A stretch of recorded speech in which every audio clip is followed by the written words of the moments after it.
This show is a proud member of the Nerdy Legion Podcast Network. Get more at nerdylegion.com. Enjoy the show. This is Brightside Home Theater.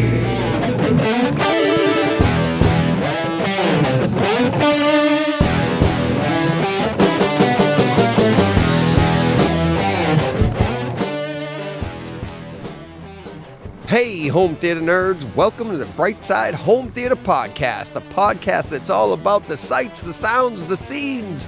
In October, the horror movies. And this week's horror movie, we're going to be talking about Bram Stokers Dracula in 4K with HDR. And wow. All right, before that, thank you to all my Patreon supporters. If you'd like to support this podcast, you can go to patreon.com/BrightsideHomeTheater and check out how to do it there. It's all the links are in the show notes as well. You can check it out on the website, BrightsideHomeTheater.com, red button.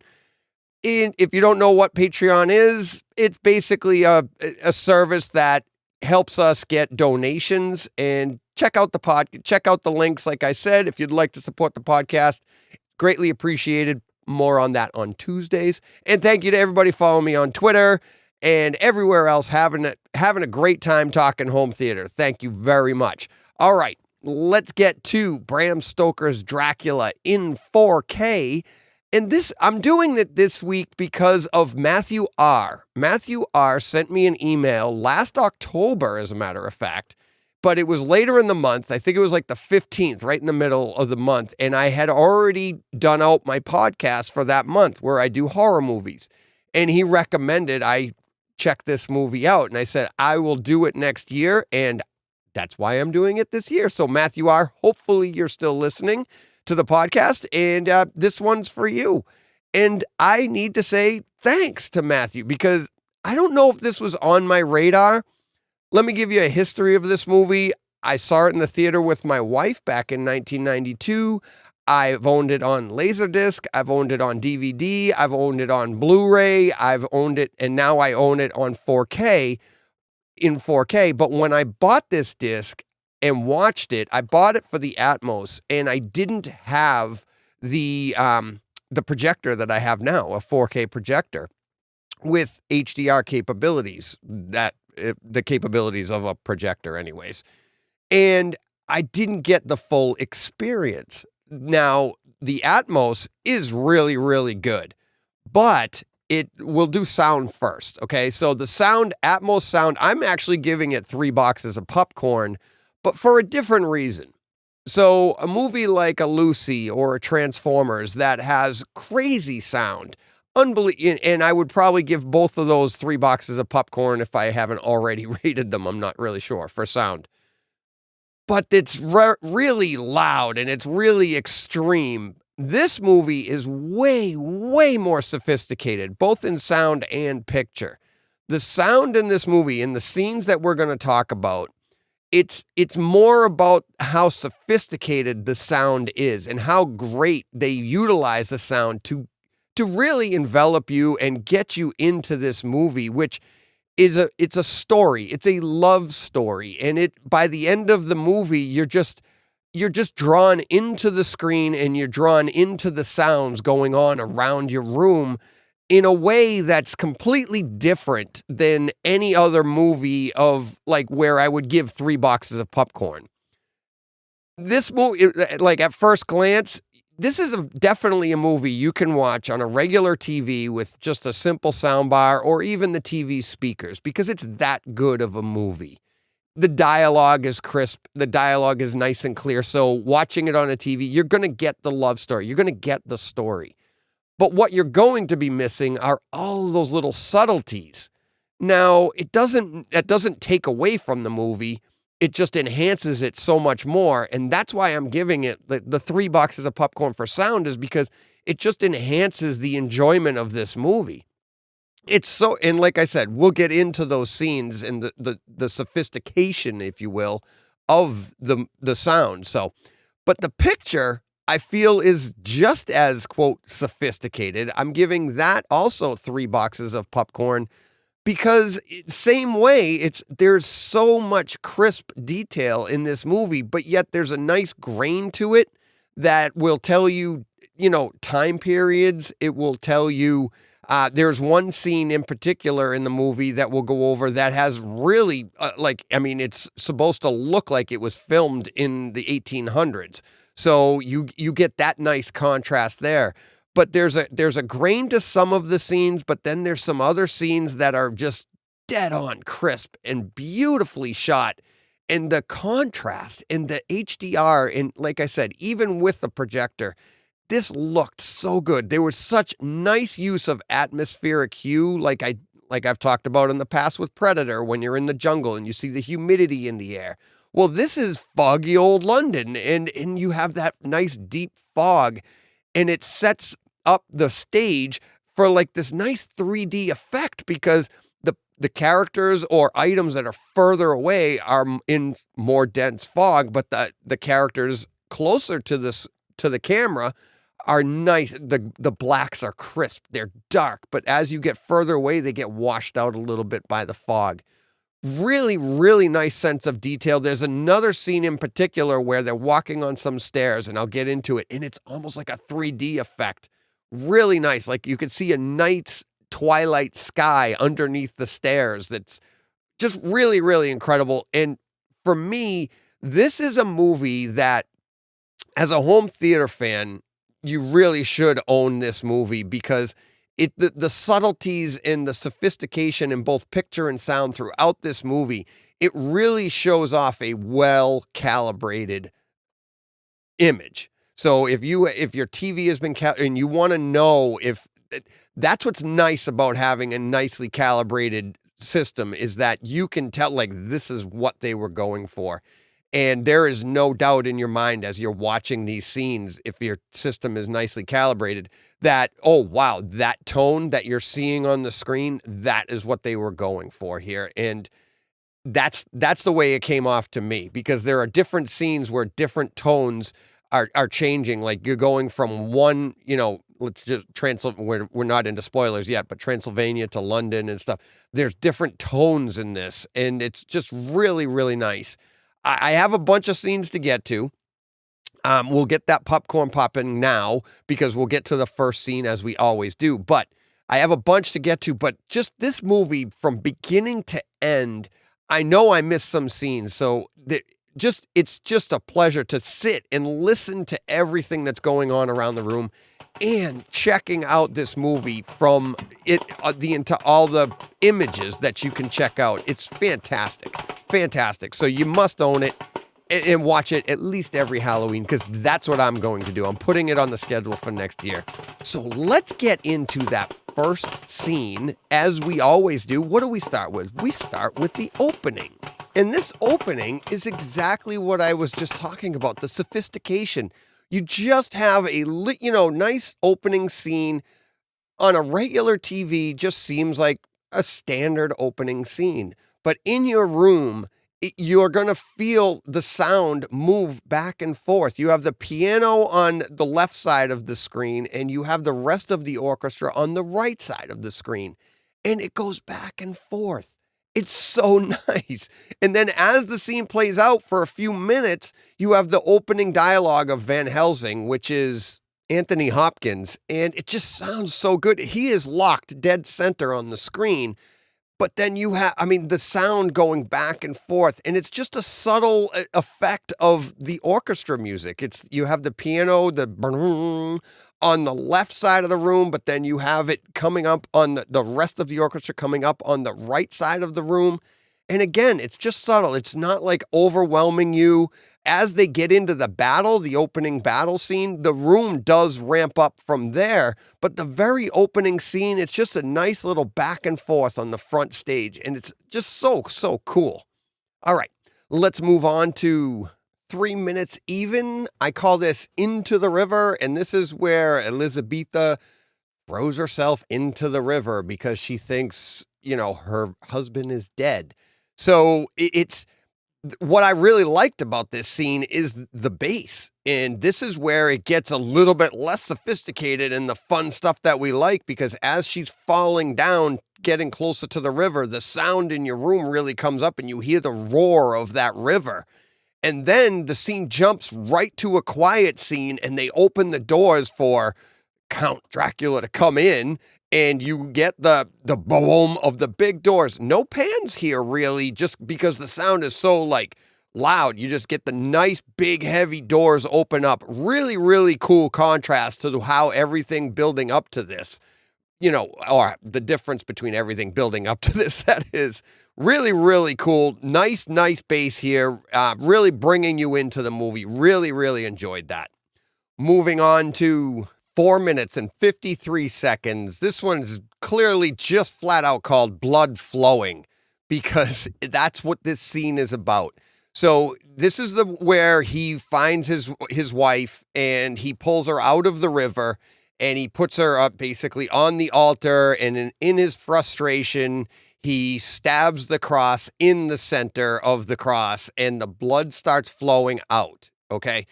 And now you can hear at the opening of that part there, you can hear the blood flowing clearly, but that starts to flow all around your room. And it isn't until they pull back when you see blood flowing from all around the room that you're looking at.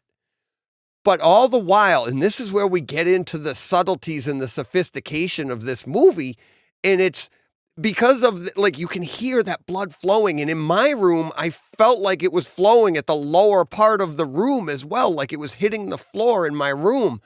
But the score and the singing that's going on, that's part of the score, it's all ramping up at the upper levels of your room, and it's getting louder and louder. But if you pay attention and you lock in on that sound of the blood flowing, all the way up to almost the very end of the scene where the title shot of, Bram Stokers Dracula, you can almost all the way up to that hear the blood still flowing and landing that pouring blood sound. I'm not even going to try to imitate it, but it's really, really cool because it starts out, obviously the score is ramping up. So at the very beginning, you just hear the score and the blood flow is very clear, but pay attention and lock in on it early enough at like the 4:53. I think it's 4:53 right when he stabs it. So start it right about there. You'll hear the blood flowing. Lock in on that tone and you'll be able to hear that going all around your room. It's really, really cool. And it scenes like that I say are like, it brings so much more like subtle sophistication to the movie. When in reality, it's like if you're watching this on your room, you're still getting the powerful scene. You're still feeling how he feels for losing his wife, being tricked and everything. And now the frustration, you still get all of that. But that blood flowing just adds that little bit more. All right, let's move along to 6 minutes, 45 seconds. Typing. Come on. If you know this movie, you knew I was going to put this one in there. So this is the scene where Keanu Reeves' character, Jonathan, he's getting his instructions. He's got to go off to Dracula's castle and blah, blah, blah. But he's in an office. And off to the right side of the room, you can hear somebody in the, outside of the office typing away. Tick, tick, tick, tick, tick. One little flaw that I would have liked to have seen them do here is when the camera is on the room and you're kind of at Keanu Reeves's back, overlooking the room and looking at the guy giving him the instructions. The typewriter is off to the right side of the room. But then when the camera switches and now you're looking at Keanu Reeves, you would assume that now the typewriter should be off to the left side of the room because now you're in front of Keanu Reeves looking at him. So you would have switched.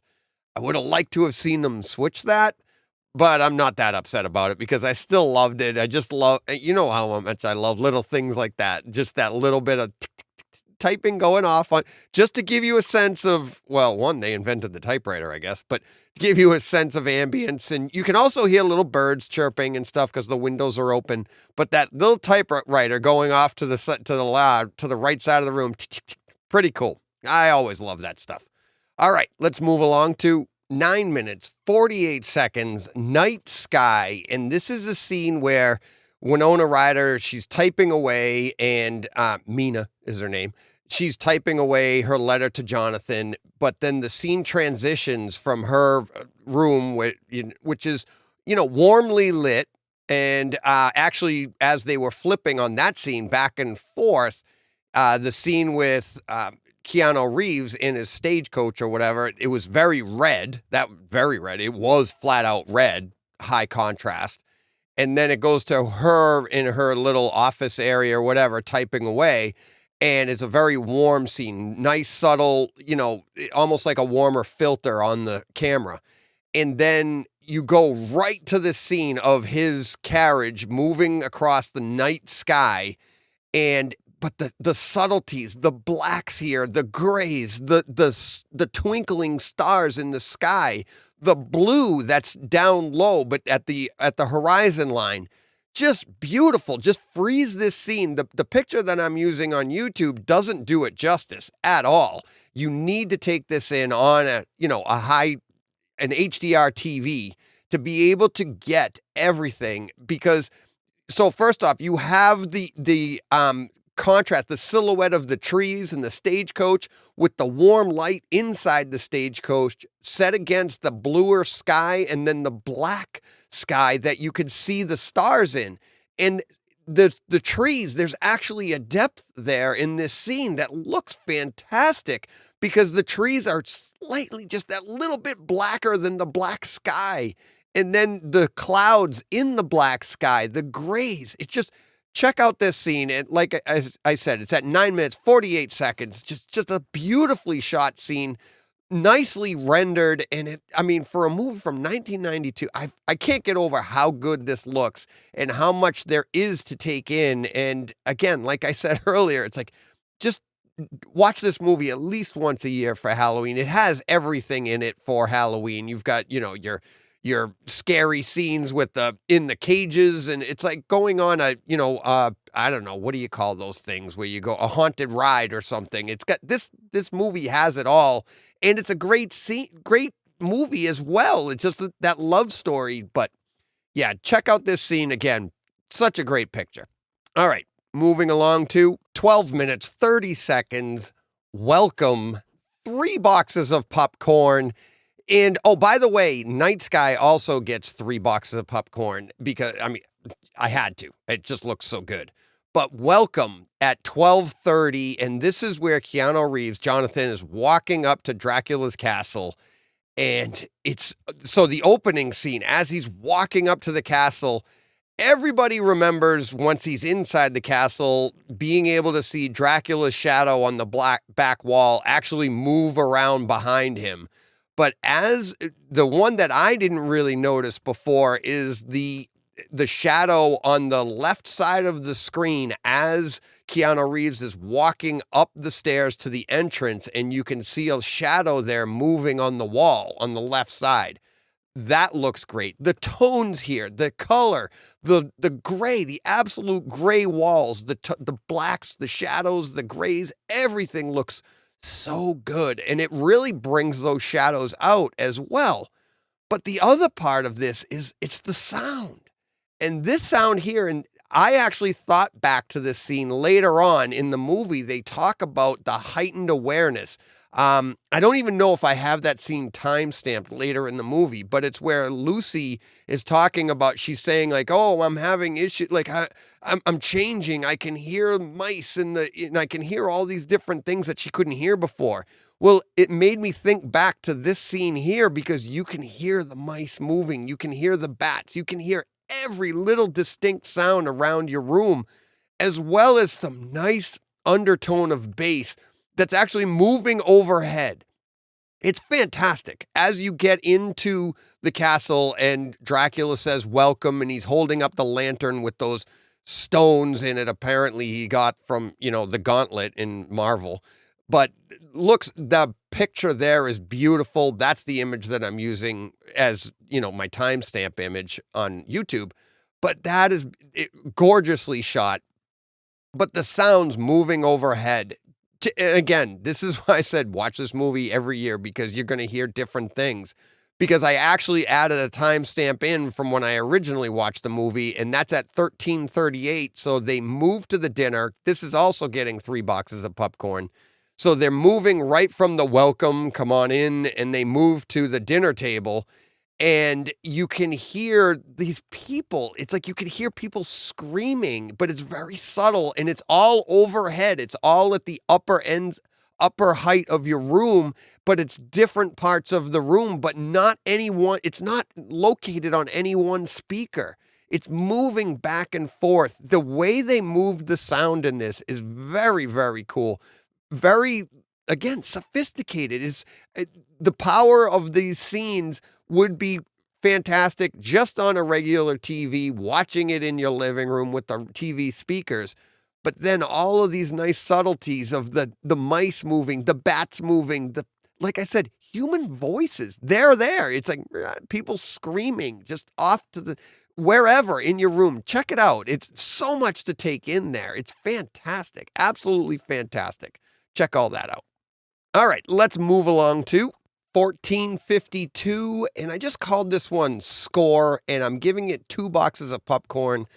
I would have loved to have called it what the instrument is. I'm not 100% sure, and my wife's not around to actually have her come down and check this as I'm recording.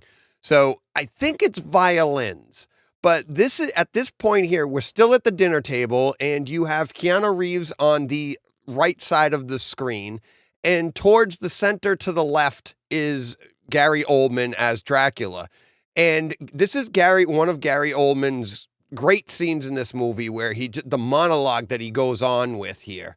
And it's a fantastic scene anyways, because you have the contrast of his red robe or whatever it is, and then the gray background and kind of the drab outfit that Keanu Reeves is wearing, which it is red. I think it's maroon, but the picture itself is beautiful.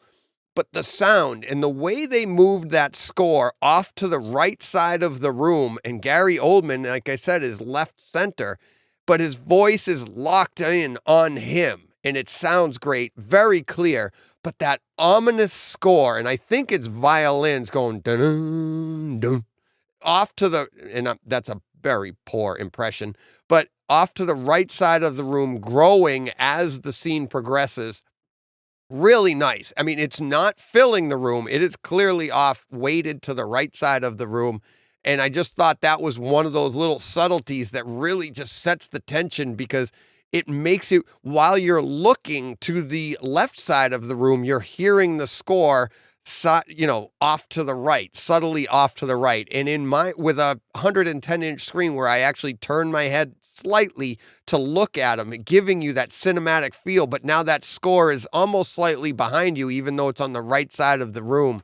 Just a really great experience that, not sure if I remember that I know I don't remember it from 1992 in the theaters, and if you were able to even experience that in the theater, because the sound systems aren't as good.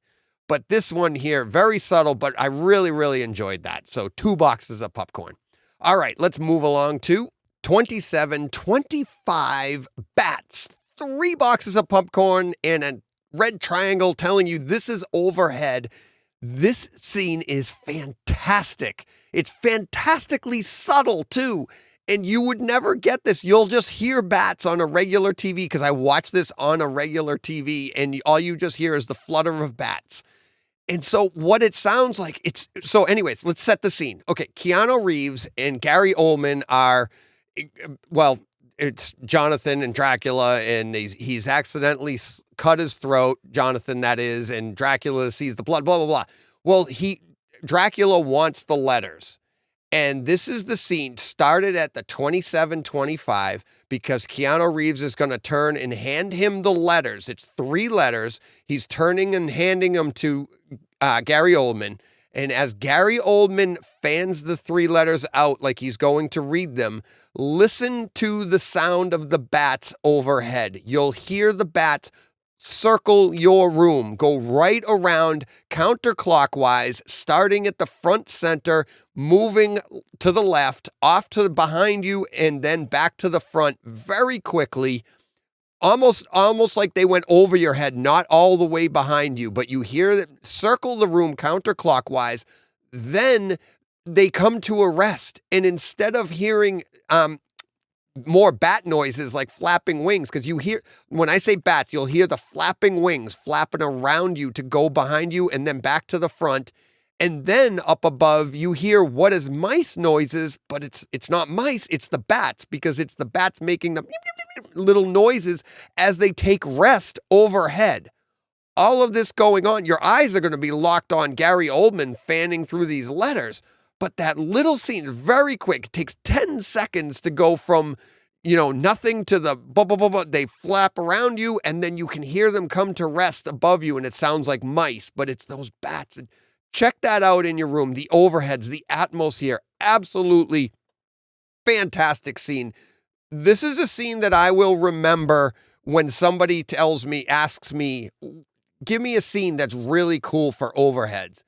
And this is cool because it's so subtle, very much like, District 9 and that rumble in the bass of the engine shutting off. That's just so subtle. It's not like a big explosion or a punch in the chest. It's that District 9, the boom, when the engine shuts off and you can feel it, not really hear it. That's fantastic. Well, this scene, the bats at 27:25, it's just, if you don't have Atmos, you're not going to understand what this means. And to have it and to know it is to love it. And this is such a great scene. 3 boxes of popcorn, and you can find it easily in the show notes because it'll have a little red triangle next to it. Bats, 27:25.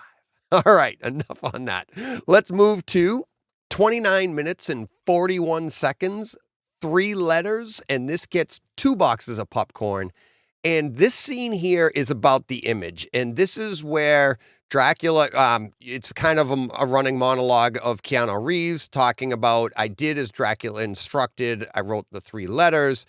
And it's the transition here that's really nice. So if you start this at 29:41, you start with Dracula on the outside of his castle, which is a beautifully shot scene because you have the night sky in the background, the gray brick of the castle, and then of course you have Dracula's red robe in contrast to that. Looks awesome. Absolutely looks awesome with the HDR on your screen. And it looks so good. So anyways, you transition inside to Keanu Reeves at a door and the monologue of him saying, I did as Dracula instructed. I wrote the 3 letters. But gradually you see the 3 letters superimposed, giant, basically taking up the entire screen. And again, without a properly calibrated television, this isn't going to stand out to you as it did to me in my theater. Even here as I'm recording this, I have a monitor that my monitor isn't properly calibrated. I'm just using these to grab images to show you an idea of what's going on for YouTube. But I can barely make out the letters on this monitor. When I watch it upstairs on my TV, you can barely make them out. And I don't calibrate every TV in my house, but my projector is calibrated for, quote, perfection. And to get what I'm getting and see it, the letters look like they're superimposed. There's a 3D-ness. It's over the scene, and it looks so good. It's like I actually went back from here podcasting to my podcast studio and ran back in the theater and looked at the 2 different images, and it's such a big difference. But it's something that you would never notice that you're missing if you don't have it already. Once you see it, you'll be like, I guarantee you that if somebody came over here, they're watching it in their house and they've watched this movie probably over a dozen times. It's a great movie. And you come over here or you go and watch it in a properly calibrated room and you'll be like, I've never seen that before. That looks fantastic. But because it's so subtle and it's not something that really ruins the story if you don't have it. It's just so fantastic when you do. So yeah, 29:41, 3 letters, 2 boxes of popcorn. Whoo, fantastic. All right, let's jump very slightly to 30 minutes and 20 seconds. Night Stairs, another 3 boxes of popcorn. Because this is the one that I spoke of earlier when I was talking spoiler free and on a movie from 1992. This is the one where there's a night sky in the background of stairs. So this scene here is Keanu Reeves making his way through Dracula's castle, and earlier on, that's why I started at 30:20. The night stairs comes at actually 30:28, and we'll get to that in a second. But to set the stage, set the scene, he's making his way through the castle, and there's a scene earlier where you're looking down at him from the rafters, and the mice run by on the rafters, but they're on like the side of the rafter. Like gravity isn't at play here. It doesn't affect the mice. So they're running on the side of the rafter, not on top of it, and they're running fine. So like what's down is up, what's up is down. Nothing, physics doesn't matter here. And as you come through, and this is something I had never seen before. Now, is that because the HDR, it's the 4K in the HDR, or is it a combination of my projector is just much better than anything I've ever had before? But when Keanu Reeves makes his way down the stairs and you get to that 30-minute and 28-second mark, that's right in the middle. So probably at 26, 25 seconds, you'll start to see in the bottom left corner of the screen, you'll see the cutout, and it's like he's walking on these, stone stairs, and you're looking down at the stairs, but next to the stairs, under the stairs, is a black night sky, and you can see the stars. And then as he makes his way down the stairs, you start to see the sky at the top right of your screen as well, where you see the stars, and you're like, that's not normal, because the sky's not supposed to be under the stairs as Keanu Reeves is walking on them, but it looks so good. The image that I'm using on YouTube kind of just looks like a black screen. It's like you can make out the stairs, and I can barely make out a little bit of a twinkle in a star, but nothing compared to what you get with the HDR on a nice screen. And it looks fantastic. Something I had never seen before. And again, I don't know. And my projector, it's an entry-level 4K Sony. It's no slouch. I know that. But it's not, I'm not spending $20,000, $30,000, $40,000. It's a nice 4K projector. And what do you get out of this scene with a JVC, a topper line, those new JVCs? I don't know. But that's what makes this hobby so much fun. It's like, this movie looks brand new to me. I've never watched it with this projector, and it looks so good. What's it going to be like 10 years from now? What are we going to see? Have we ever reached the pinnacle? Have we reached, is it just going to be nicer? Are we going to get closer to what you get on an OLED with this? I don't know. That's a topic for another day.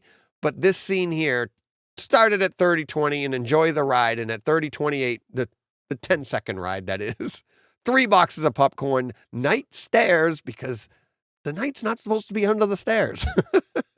All right, let's jump ahead to 35 minutes and 17 seconds, laugh, and then another 3 boxes of popcorn. And it's the laugh, Gary Oldman's laugh, not my laugh that I just did. Sorry about that. Don't mean to confuse you. Anyways, this scene here, I started at 35:17 because it's basically the culmination of a really great scene. This is where Dracula's wives have had their way with Jonathan, Keanu Reeves, and they've circled together. They've taken the baby, and now Keanu Reeves does his scream. But if you start this at 35:17, you'll know the scene and you'll build right up to it. But the score is building in the room all the while this scene's going on. But the score is building in the room. Everything is getting louder and louder and louder. And your room is just filling with sound. Just fit like they say, sound is like water, and it's just filling up in your room. And then then Keanu Reeves starts his scream and, in terror. And then Gary Oldman, they go into that laugh, and that laugh just fills your room. There's an echo to it. It's absolutely fantastic. And then the screen starts to go black in a circle, a la Looney Tunes, that's all, folks. And it goes down into a circle. But the sound, the way your room, I had to include this. It's hard to put a timestamp on it because you probably want to start it 3 minutes earlier when you have that entire scene building to this, but it's that ending, that culmination of this entire scene and how fantastic it sounds and how it just fills your room, like I said, filling it with water and then that menacing laugh that Gary Oldman has. That is basically the image that I use for YouTube is pretty much the image that everybody has seen that when you reference this movie. Just a fantastic scene, but I also do like the little black, Looney Tunes closure of the scene, that circle. It's pretty funny in contrast to the horror of this scene. So, all right, let's move along to 38 minutes and 16 seconds. Thunder gets 2 boxes of popcorn and an overhead triangle, red triangle. So this scene here is where Mina and Lucy, they're off dancing in the rain about, having their little tryst in the, I don't know, what garden. But the thunder that goes overhead is really cool. You also get a nice Gary Oldman laugh overhead as well. But everything is taking place over your head. That thunder rolling around your room. The sounds moving overhead here. Really, really cool. Nice ambient sound setting the stage for what's to come. But really, really cool scene right there at 38:16. 2 boxes of popcorn. Thunder overhead. Then at 44:22, we get that old-timey film that I mentioned earlier. And this is where they transition to the scene where they're showing the newspaper, and there's suddenly a lot of grain, and you can hear a projector going, an old-time projector going, that ticking away. And then the scene progresses into that old-timey film look where a lot of sepia, very reddish looking tone to it. And they filter over the scene. Even the people are moving faster, moving funny, like they use it when you're watching an old-timey film and people are moving at a different pace than in reality. So you have that. And then at 45:17, or roughly thereabouts, it transitions into reality.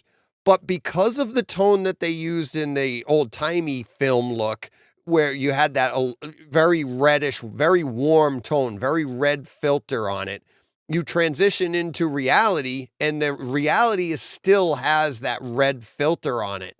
But then here comes Winona Ryder, Mina, the love of Dracula's eye, and she's coming down the street in a green dress that just jumps off of the screen, because green is the opposite color of everything else on the screen.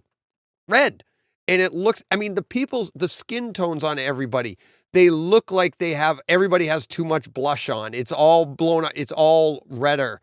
Everything looks the way it should, the way they intended it to. That extra red, the red filter, the sepia tone, or whatever you want to call it. But then that green dress just really jumps right off the screen. And then even his glasses, that purple glasses, that jumps off a little bit because there's more blue in that than red. So it just looks fantastic.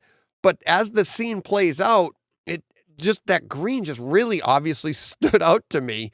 I gave that green dress at 45:17, I labeled it. I gave that 1 box of popcorn because I just love how they do that. And that's one of those subtle things that I like to see in a movie, where it's like, red and green, opposite colors. They're going to tone the entire scene in that red, but let's make her jump off of the screen. Make her see me. Like he sees her. She stands out to him, but he wants her to see him. But she's in that green dress, and just the way it jumps off the screen, I think, is fantastic. And I love that old-timey film look that they had at the 44:22 mark. And just how, the subtle things that they're doing with this movie are just fantastic. Love it. Love it. All right, let's jump ahead to 51 minutes and 51 seconds. And this one is all about the image. This is I labeled it beautiful because I just love this scene. This is one where I would like you to go at 51 minutes and 51 seconds and just hit pause. And I'll try to tweet this out the week this podcast is coming out, because this is an image that I just think it has so much to it, and there's so much depth to this picture, to this image, that in 4K with the HDR and the Rec 2020 color, you're getting so much out of this, and it looks so good. So this scene here is where Winona Ryder and Gary Oldman are on the kind of, left side of the screen. If Gary Oldman's kind of in the center of the screen and Winona Ryder is off to the left, basically taking up that hemisphere of the screen. Basically, the left hemisphere is just them, but the right side is a backdrop of the room that they're in. So the room they're in has a nice, again, we've progressed since the on the street and in the green dress, the scene before this. And now she's still in the green dress and they're in this room and they're watching the beautiful cinematograph or whatever they call it. And that's what was in the last scene where they talked about the old-timey film. So now they're in the room and they're getting to see that film, and then they go off to the side. And if you pause it at 51 minutes and 51 seconds, you can see the film in the background that is being played for them. And it's a gray screen. It's a black and white screen, black and white image, but the rest of the room is filled with color. And the color that they're using around the rest of the room, it's almost like a Christmas lights off in the background, but it's giving the walls almost a red tone. But then even Gary Oldman's suit, he's wearing a gray suit. There's a different gray to that compared to the gray film in the background. Of course, you have Winona Ryder's dress is green. The hat is green. You can see the different textures, the different fabrics. You can make out the contrast in fabrics. Like his suit is a softer, more of a, like, it's not tweed, but it's a softer material. Her hat has a sheen to it. Her dress has a sheen to it. You look at the flowers in her dress or the leaves in her dress, and you can make out like almost the stitching in that and how beautiful everything looks. The sheen to his not cummerbund, but his ascot that he has on. The texture in his hair, the texture, look at as they get closer. And like I said, you pause it at 51, they're getting closer. Their noses are approaching each other. Look at the different texture in her skin compared to his skin. He's got that rougher, shinier nose. He's got, he's gruff. He's a man. And she's got that nice fair skin, beautiful skin. The tones in her face, the tones in her jawline, everything about this scene, you can just pause it on your screen and just enjoy it. It looks so good. Like I said, I'll tweet this out the week of the podcast too. So you probably saw it this past week as you're hearing this podcast. I'm talking to you in the future, but it's actually in the past. Whoo, time jump. Whoo, sorry about that. All right. Just enjoy it. 51 minutes, 51 seconds. Beautiful. That's as simple as I can make it. All right, let's move along to 1 hour, 1 minute, 37 seconds, 2 boxes of popcorn, and the next scene as well. I'll just 1 hour, 2 minutes, and 28 seconds. It's all going to transition into each other. They both get 2 boxes of popcorn. And this scene is a great scene for exactly what I'm talking about, where the sophistication of the picture and sound. And it's halfway through the movie, and it's pretty much sums up everything that I was talking about earlier when I was talking spoiler free of how like this movie is sophisticated. This scene, when you first open to this scene at 1 hour, 1 minute and 37 seconds, we have Van Helsing, which is Anthony Hopkins. He comes into the garden. Basically, the guys are all coming out. They're trying to figure out what's wrong with Lucy. They walk out of the house into the garden. Check out the lighting in this. Check out the depth of field you get because of the fog and how well this is shot, how well it is rendered. It's one thing to shoot it, but then to reproduce it for us to enjoy it. It's amazing. So let's start. They're in the garden. All the guys are there. Jack, I think, is the one that's talking to Van Helsing, Anthony Hopkins. But they can't figure out what's going on with Lucy, and they're further away, so that you can see there's a nice sense of gray over them, the fog. But then Van Helsing comes into the shot, and he's on the right side of the screen, and he's as black can be because he's closer to the camera. He's a silhouette. And then they're off even further now. And then they're smoking as well. So you have the smoke going in front of them. That adds a depth of field. The moonlight adds a depth of field. You have the light coming from the house off of one side. And when they're looking at the characters, You're seeing the different characters. They have the moonlight shining on their foreheads. That looks fantastic. The sound. They're in the garden and you can hear the crickets going or you can hear the bugs going all around your room and it's all changing. It's like sometimes it's stronger in the rear, the right rear, and sometimes it's stronger towards the front. But then there's some rustling going on in the bushes. You can hear that go on. I heard that to the left side of the screen. All of that's going on while you're enjoying this picture too. And then at the 1 hour and 2 minute mark and 28 seconds, Van Helsing disappears. And his voice starts to move around the room. And all the three characters are standing there in the garden like, where did he go? What happened? And you're like, where did he go? What happened? And everything is moving around, but it's very subtle up until that part at the 1 hour, 2 minute, 28 second mark. That is very pronounced because you don't know where he went. But in your room, it's not loud. It's just he whispers, I'm over here or whatever he says. And it's like he's moving. Amazing. It's just amazing because it is so subtle. It is so great. And again, watching this scene over and over, you just see that depth of field. And every time you're going to view this movie, you're going to be like, oh, look at that over there in the background. Or I heard that over there. Just a great scene and it very well shot and very well reproduced for our enjoyment. All right, let's jump up to 1 hour, 4 minutes, 30 seconds, Your Home. And this is where Gary Oldman and Winona Ryder are sitting at a table and Winona Ryder, Mina, asks Dracula to tell her about his home. And if you started at that 30-second mark, like I said, you're going to get right at the table. You're going to hear her ask that question.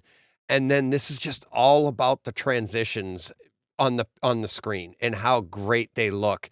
And the transition that she asked him to tell her about the home, and he starts to, but then she takes it over. So he's putting, and in the first transition, you get that it looks like blood flow, like cells or whatever in the blood. And then you see her coming in his eye, like his eye takes up the entire screen. And then she gets superimposed onto that and it looks beautiful. But all the transitions that you get throughout this scene as she delivers the monologue about his home and how beautiful it is. And watch how they overlay stuff. Like it transitions into just seeing her. And then in the backdrop, it looks like out the window, you could see it snowing. But then all of a sudden you see Dracula's castle come up on the left side of the screen. And it's all very subtly done. And it's transitioning very slowly that you're like, oh, what is going on here? You're not in a reality. You're not in that we would know. But all of this is being, of course, manipulated by Dracula. This is what she's seeing in her mind as he puts this into her mind so that she can describe it. There's one image, the image I use for YouTube. As it transitions, Winona Ryder very much, I mean, the setting, the tone to the entire screen, everything almost has like a Mona Lisa vibe to it. She looks like the Mona Lisa, the way she's sitting and the way that the angle of the shot and then the background, how it looks like a painting. Like one side doesn't line up with the other side, but that's what the artist was going for. I'm talking about the background behind Winona Ryder, Mina. It's just an amazing setup. Just enjoy this. Started at the 1 hour, 4 minute mark, 30 seconds, and it's probably about a minute's long monologue with just amazing transformations on the screen that are just fun to watch and think of how they did this and how much fun they had doing this. So, all right, really enjoyed that one. Let's move along to 1 hour, 8 minutes even. Just started here, and I labeled this Castle. I gave it 1 box of popcorn because it has fantastic image, great HDR, great color, everything about it. So you open up the scene, you're looking at the outside of Dracula's castle and Keanu Reeves, Jonathan's trying to escape. And it looks like a painting. It looks beautiful. Then you go into a tighter shot where you're looking down to the rocks and the river and just check out the detail. And it's pretty much a monochromatic scene, very blue scene. But look at the detail that you see in the stone and in the shadows and everything. And then at about the 108 and maybe 12 second mark, you get a great deep bass roll of thunder overhead. I felt it in my chest. It just comes at you and you're like, ooh, that was pretty cool, because that's not what this movie is about. There's not a lot of visceral bass in this movie. There's some nice bass, but not like this one little ba-boom and you get a nice shot. And then, of course, Keanu Reeves is making his way along the building, along the side of the castle. But just check out the beautifully shot scene and then feel that bass right at the, like I said, that I think it's a 108, 10-second mark, something like that. All right, moving along to 1 hour, 19 minutes, 8 seconds, Stalking. It gets 2 boxes of popcorn. And this is where Dracula is stalking Lucy's house. Lucy's in the house. They're trying to protect her, and Dracula is coming in. It very quickly transitions to the marriage of Jonathan and Mina, but that's after this. But the stalking that goes on, the sounds moving around your room, the deep bass, there's even a gunshot in here that really, you could feel that in your chest, one of the few. Just a great scene building to this pretty powerful scene. He eventually comes through the window. That's a nice transition right there where it's just a very powerful scene, but the very beginning of it, the sound, the way it fills your room at 1 hour, 19 minutes, 8 seconds, it's filling the room, but it's also transitioning around the room. The sound is moving. And like I said, with that nice gunshot, really, really cool. All right, let's jump ahead to 1 hour, 27 minutes, 4 seconds, Exorcism. And this scene is taken pretty much right out of The Exorcist. This is where Lucy, she's dead, she's in her coffin, but they're exorcising because she's going to come back. And Anthony Hopkins has the cross out, and he's trying to exorcise the demons from her, or the Dracula from her. And she sits up and spits on him, spits out the blood, not pea soup in this scene, but spits out the blood all over him. But Anthony Hopkins, the true trooper that he is as Van Helsing, keeps on going with his chant. But what this scene is about, why I stamped it, gave it 2 boxes of popcorn, is because of the creepy noise going around your room from clockwise this time. It starts at the front of your room, up above, slightly up above, but not completely overhead. Around your room, all the way to the back, resting in the front, back down. As she lays back down, the sound goes back down.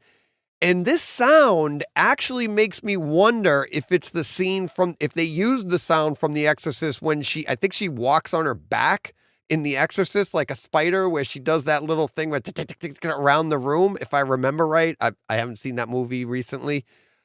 But the sound, it sounds like a kind of like a tick, tick, tick, tick, tick, tick, tick, going all around your room. And that also reminded me, probably triggered from the spitting of the blood, which is like the pea soup. But it's literally like the scene out of The Exorcist. But that sound going around your room, again, another one of those things that you're not going to get watching this on your screen in a living room on a regular TV with regular speakers. Still a great scene because of everything that's going on, but having that sound move around your room, really cool. 2 boxes of popcorn. Moving ahead ever so slightly to 1 hour, 29 minutes, 15 seconds, Black Levels. I'm giving this 3 boxes of popcorn. This is a fantastic scene just to see if your black levels are set correctly. Because this scene here, there's so much going on. This is another one of those scenes. It's all about the image. There's a little bit of ambient sound going on, but this is about all of the detail in the table, the detail in their clothes, the detail in the background. The black levels here, there's the entire range. You go from the blackest blacks to some nice bright lights in the background, just very small, bright lights in the background. There's off to the left-hand side, if you're looking at, let me set the scene too, also. So we have Van Helsing, Jonathan, and Mina. They're having dinner in like a pub type area. They're sitting down at a table, like a diner of the time, and they're having a conversation. And I think this is where Van Helsing asks Jonathan, did you taste the blood or whatever? And Nina's sitting next to Jonathan, but You could see the gray in Jonathan's hair, how gray it is, the contrast of what it was at the beginning of the movie. But just the depth of field that you get out of this. And if your black levels aren't set correctly, it's like, that is the most important part of calibrating your picture. It's like, color is one thing. You want to have accurate color, but if your black levels aren't set correctly, everything else is off, because that's the foundation of your picture. That's the first thing that you have to get right. You have to have, the right, highlights and the right shadows to be able to. Everything else is an overlaid over that. That's the way it was explained to me. That is the most important part to get the most out of your screen.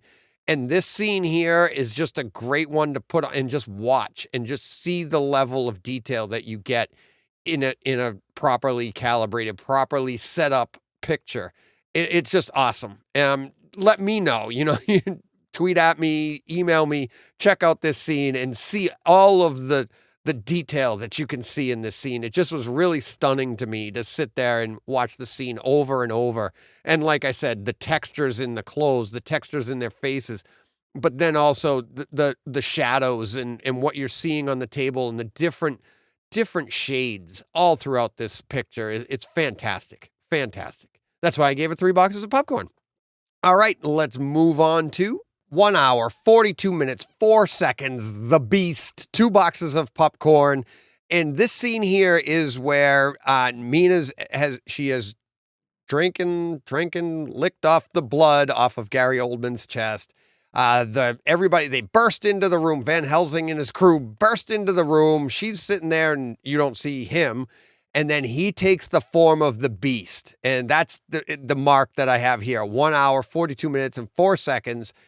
And what you're seeing is the perspective of Van Helsing holding the cross up. Now he is trying to exorcise the demons out of Dracula, who's this giant beast before him. And obviously Dracula's having none of it. This doesn't work on him, and he sets the cross on fire. But pay attention to the sound in this scene, how this sound moves. And there's actually a nice 3D-ness to the sound as well as the picture. So you have the beast up on the, rising up over the bed area. He's further away and the cross is closer to you. And before it even bursts into flames, the cross is darker. It's got a blacker shadow behind it, almost silhouetted. So you have that giving you that nice depth of field. And then, but as well, whatever the lines of Gary Oldman Dracula are saying while he's rising up as the beast, that feels like it's further away than your screen. I mean, it's in your screen, obviously, but it feels further away than even the cross. There's a 3D-ness. And then when the cross bursts into flames, that feels like it's a little closer than the voice of Gary Oldman of the beast or whatever, of Dracula. Really cool. I mean, you have to experience it to understand what I'm talking about, but that's why I gave it 2 boxes of popcorn. There's a lot of depth here with the sound and with the picture. And I mean, just a great scene and very powerful. That beast is disgusting looking. And again, this is something that wouldn't play out on a regular TV with regular speakers, but it's still a fun scene to watch there. But in the theater, you get so much more. It really, really enjoyed that. All right, let's jump ahead a little bit to 1 hour, 53 minutes, 23 seconds, Racing Against the Sunset, 2 boxes of popcorn. And this is basically the climax of the movie here, where Anthony Hopkins, Van Helsing says they're racing against the sunset, and check out it's just a fantastic scene. There's so much to it. So first off, you have the reality. It starts off fairly normal looking screen, normal looking image, but then they add in the idea of the sunset. So things start to get warmer as this scene progresses. And right away, when Van Helsing looks through the binoculars, you get almost that old-timey look through the binoculars of the stagecoach racing. And when you first go to it, you can see that purple cloth that's on the lead stagecoach of Dracula's trying to get back to the castle, and they're chasing it. But Then you come back to reality really quickly, and you see Van Helsing and Mina, Winona Ryder and Anthony Hopkins, and it's a very nicely shot scene. Beautiful, crisp scene. The green dress is back again against the reddish hue of the sky, but it's very crisp, very much different than what you're seeing through the binoculars. Then Mina looks through the binoculars and you get, again, that image again, grainier, more stylized look, monochromatic, but the sound as well. The sound in the room is building up. And like I said, scenes like that going all through this scene, there's multiple changes in scenery, multiple changes in hues as the scene builds, and the sounds moving around your room. There's gunshots, there's all sorts of things. Fantastic scene. That's why I gave it 2 boxes of popcorn. Let that play out. Tell me what you think about it. But it's a great scene that's very artistically done, the way they changed the hues all throughout the scene. Last scene, very last scene. This one here, it's pretty cool. Last scene we're going to talk about at 1 hour, 59 minutes, 17 seconds. Give me peace. And I'm giving that 1 box of popcorn because this is the culmination of everything. Dracula is finally going to get to die. And Winona Ryder, Mina, is sitting beside him. He's been stabbed in the chest with the sword. He's been stabbed through the heart. And he says, give me peace. And the music is filling the room subtly, nicely, not, overpowering, but the room is being filled with the music. And then she looks at the handle on the sword, and when she puts that sword through him, finishing him, like stabbing him through, and then the picture shoots to underneath him, and you see the sword go into the stone and that bright red blood. It's only for an instant that you see that, but the sound that they use, it's like everything building up to her pushing it in the rest of the way is like very... it's hard to describe. It's very like consistent is the best way to put it. The sound in the room is very consistent. It's not appealing. It's ominous, but it's very consistent. And then when she pushes that through, you get a very sharp sound, very sharp, like metal on metal, like, but then the bright light, they actually flash the screen with a bright white light as the sword goes through, and the sword looks very bright on the other side of him. Everything, it's just a huge contrast. Just like that's it. The final blow, releasing the life from Dracula. It's very profound is the best way to put it. And the way that sound is, when I was watching the movie for the first time to do this podcast, that is, when that happened, I'm like, I've got to stamp that. It's not like a tremendous scene, but it's just, for sound, but it's very poignant, and just that's it. And then obviously she pulls the sword out and chops his head off too to really finish him off well. But it's just that one that, it's so profound and so sharp. Just check it out for yourself. Let me know what you think. And there you go. That's it.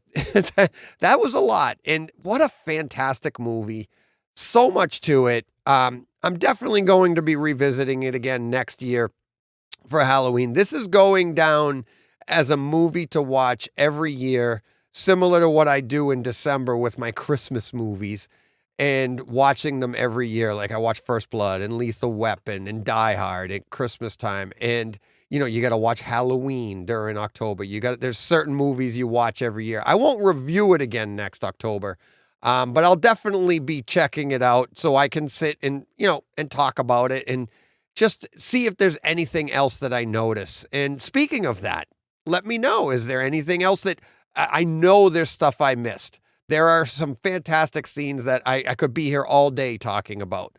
You guys let me know, and we'll talk about it on Tuesday when the listeners take over the podcast. Takeover Tuesday. And you can email me at brightsidehometheater@gmail.com, or you can tweet at me at brightsidehT and DM me whatever and let me know what you guys think of the movie. Again, you have a home theater, you need to have this movie. There's a lot to take in. It's going to take multiple viewings. That's it for this week. Thank you so much for listening. Thank you to everybody. Thank you to my Patreon supporters. Thank you to my Twitter followers. Thank you to everybody for following along. Thank you for listening. Have a great week, everybody. I'll see you on Tuesday, and go push play.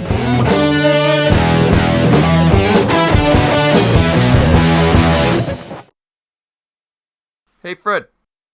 This has been a Hey Fred production, with theme music by Jeff Bernhardt and Throne Vault Productions.